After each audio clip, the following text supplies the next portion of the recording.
Assalamualaikum warahmatullahi wabarakatuh.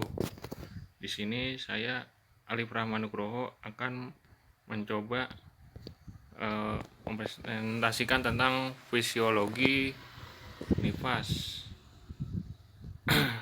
Di sini saya dari kelompok 3. Ini yang pertama ada anggota saya itu ada Anissa Azhara, yang kedua Tri Puspaningsih, yang ketiga Abdul Haris, lalu Dena Nabilah, dan saya sendiri yaitu Alif Rahman Nugroho.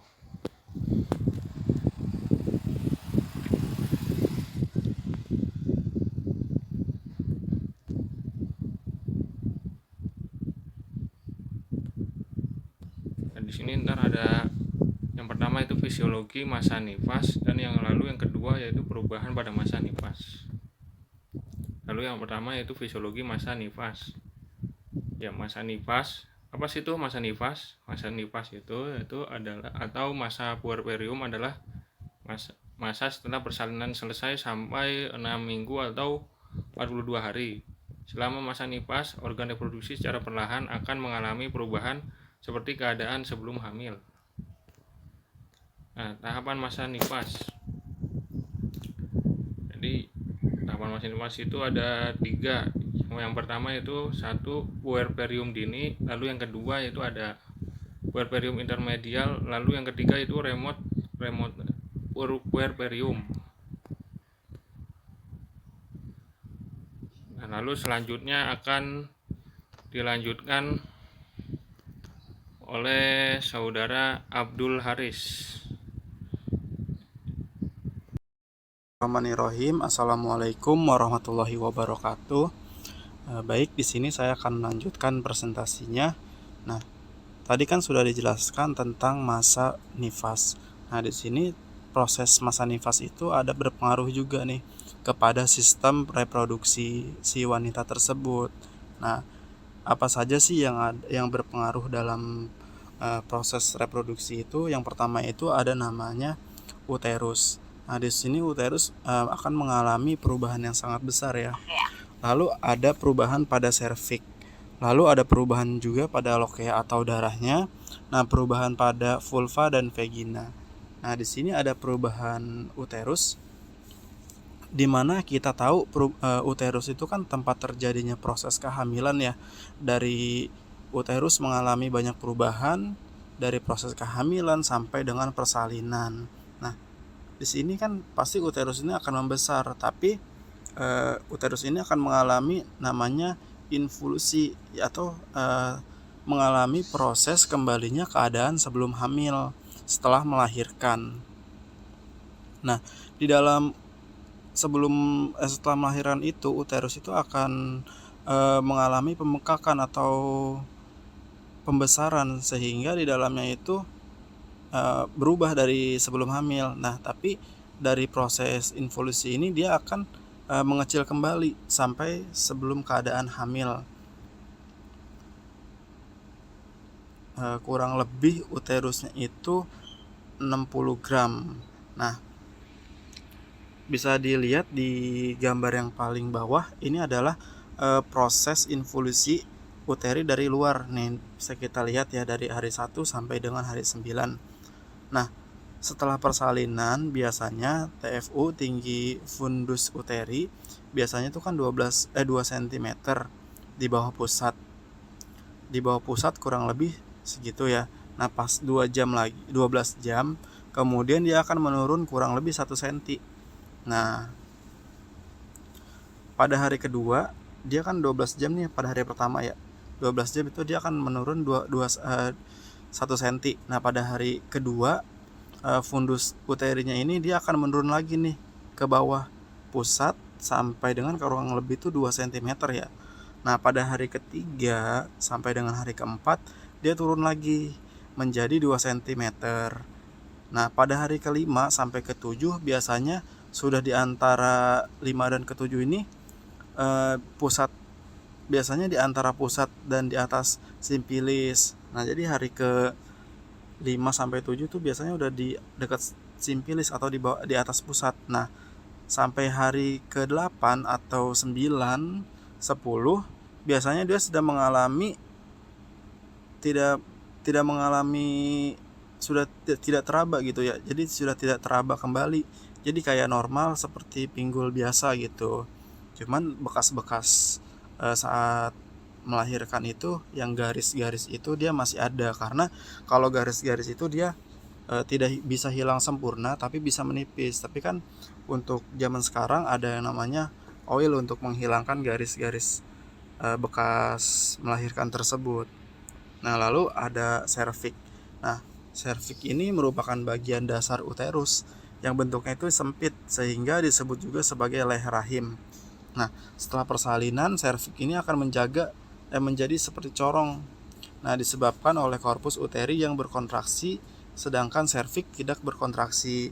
Nah, warna serviks ini setelah melahirkan dia akan memerah kehitaman karena saat melahirkan itu kan banyak pembuluh darah yang pecah dan konsistentasinya tuh lunak, jadi warnanya itu agak gelap, jadi kayak merah kehitaman gitu, kayak darah beku gitu. Nah, lalu ada vagina. Nah, vagina ini akan dijelaskan oleh rekan saya. Mungkin dari saya segitu saja, kurang lebihnya mohon maaf. Wassalamualaikum warahmatullahi wabarakatuh. Perkenalkan, saya Anissa Azahra. Baik, di sini saya akan melanjutkan materi tentang perubahan yang terjadi pada fisiologi pada masa nifas. Yang kelima adalah perubahan pada payudara. Setelah pelahiran plasenta, konsentrasi eksterogen dan posterogennya menurun. Prolaktin dilepas dan sintesis ASI dimulai. Suplai darah ke payudara meningkat dan menyebabkan pembengkakan vasikular sementara. Air susu SATA diproduksi dan disimpan di alveoli dan harus dikeluarkan dengan efektif, yaitu dengan cara dihisap oleh si sang bayi untuk pengadaan dan keberlangsungannya laktasi. ASI yang akan pertama kali muncul pada awal nifas ASI adalah ASI yang berwarna kekuningan yang biasanya dikenal dengan sebutan kolostrum. Nah, kolostrum ini telah terbentuk di dalam tubuh ibu pada usia kehamilan plus minus 12 minggu. Perubahan apa aja sih yang terjadi pada payudara? Yaitu meliputi yang pertama, menurunnya kadar posterogen secara tepat dengan peningkatan hormon prolaktin setelah persalinan. Yang kedua, kolostrum sudah ada saat persalinan produksi ASI setelah terjadinya ini pada hari kedua atau ketiga setelah persalinan. Yang ketiga, payudara menjadi besar dan keras sebagai tanda dimulainya proses laktasi. Yang keenam, ada perubahan pada tanda-tanda vital, yaitu ada 4, suhu tubuh, nadi, tekanan darah, dan pernafasan.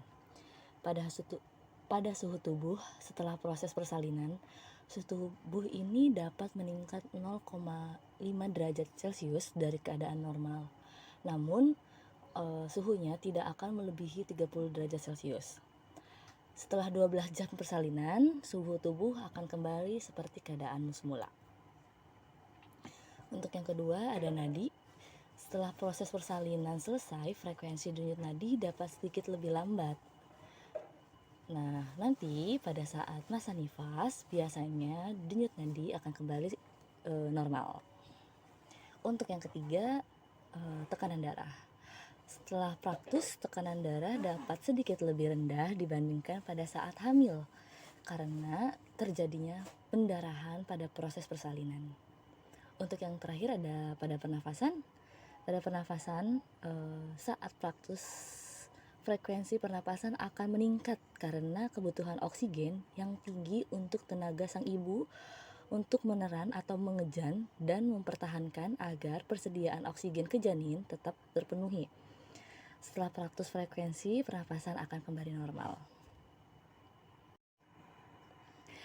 Yang ketujuh, pada sistem peredaran darah. Denyut jantung, volume, dan curah jantung meningkat segera setelah melahirkan. karena terhentinya aliran darah ke plasenta yang mengakibatkan beban jantung meningkat yang dapat diatasikan dengan hemokonsentrasi sampai volume darah kembali normal dan pembuluh darah kembali ke ukuran semula. Sekian dari saya. Untuk presentasi selanjutnya dilanjutkan oleh teman saya. Terima kasih.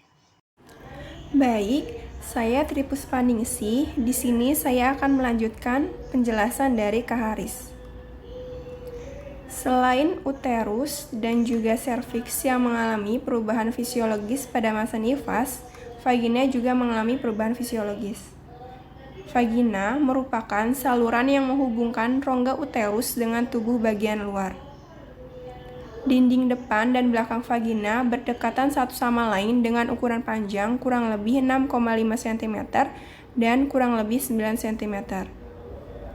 Selama proses persalinan, vagina mengalami penekanan serta peragangan yang sangat besar, terutama pada saat melahirkan bayi.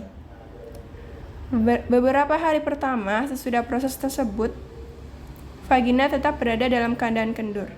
Dan setelah 3 minggu, vagina kembali kepada keadaan tidak hamil dan rugae dalam vagina secara berangsur-angsur akan muncul kembali. Sesuai dengan fungsinya sebagai bagian lunak dan jalan lahir dan merupakan saluran yang menghubungkan kafum uteri dengan tubuh bagian luar, vagina juga berfungsi sebagai saluran tempat dikeluarkannya sekret yang berasal dari kafum uteri selama masa nifas yang disebut lokea. Jadi, lokea ini merupakan sekret yang berasal dari kafum uteri selama masa nifas. Di sini ada 4 karakteristik lokea dalam masa nifas. Yang pertama, ada lokea rubra atau cruenta. Yang kedua, ada lokea sanguinolenta. Yang ketiga, ada lokea serosa. Dan yang keempat, ada lokea alba. Lokea rubra atau lokea cruenta timbul pada hari pertama sampai kedua postpartum. Lokea rubra ini terdiri dari darah segar yang bercampur sisa-sisa selaput ketuban, sel-sel desi-2, sisa-sisa vernix caseosa, lanugo, dan meconium. Yang kedua, ada lokea sanguinolenta. Lokea sanguinolenta ini timbul pada hari ketiga sampai dengan hari ketujuh postpartum. Karakteristik dari lokea sanguinolenta berupa darah bercampur dengan lendir. Yang ketiga ada lokea serosa. Lokea serosa ini merupakan cairan berwarna agak kuning yang timbul setelah 1 minggu postpartum.